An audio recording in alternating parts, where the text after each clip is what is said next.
Bonjour à tous, c'est Arnaud. Dans cette vidéo, je vous propose de passer en revue l'écran Acer EG240Y BP-IPX.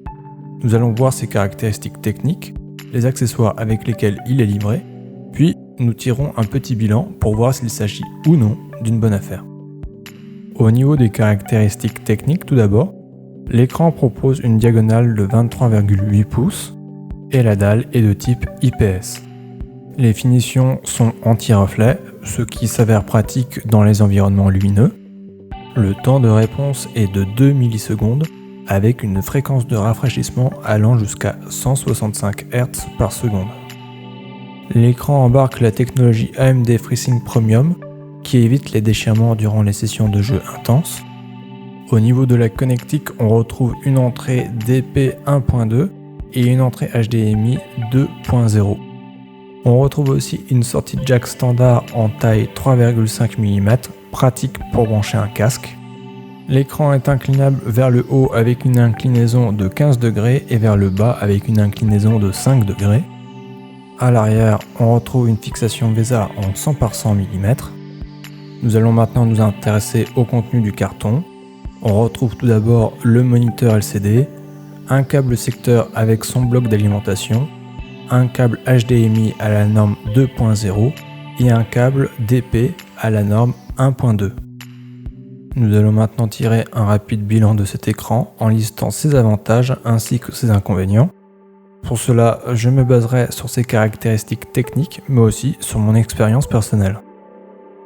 Les bons points de cet écran sont des couleurs belles et profondes, un contraste plutôt bon pour une dalle IPS, un écran léger, une finition élégante, des bords extra fins, un prix généralement attractif à 150 € et parfois moins, un câble DP 1.2 fourni avec l'écran, une compatibilité avec la norme VESA qui permet de fixer l'écran à un mur ou à un bras articulé et un logiciel pour configurer l'écran directement à partir de l'ordinateur.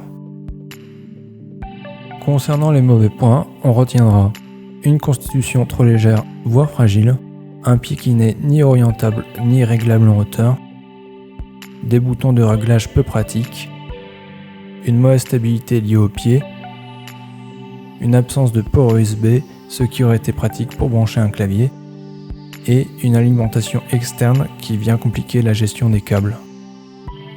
Pour conclure, l'Acer EG240Y BP-IPX est un écran de bonne qualité avec des caractéristiques intéressantes pour le jeu de type FPS, mais il sera également très bon pour le multimédia comme pour les activités de création. Il possède quelques mauvais points, mais aucun n'est franchement gênant. On pourra notamment remplacer le pied fourni par un support compatible VESA. Cette présentation touche à sa fin, j'espère que cette vidéo vous a aidé. Si c'est le cas, mettez un pouce bleu et abonnez-vous. Et pour ma part, je vous dis à bientôt.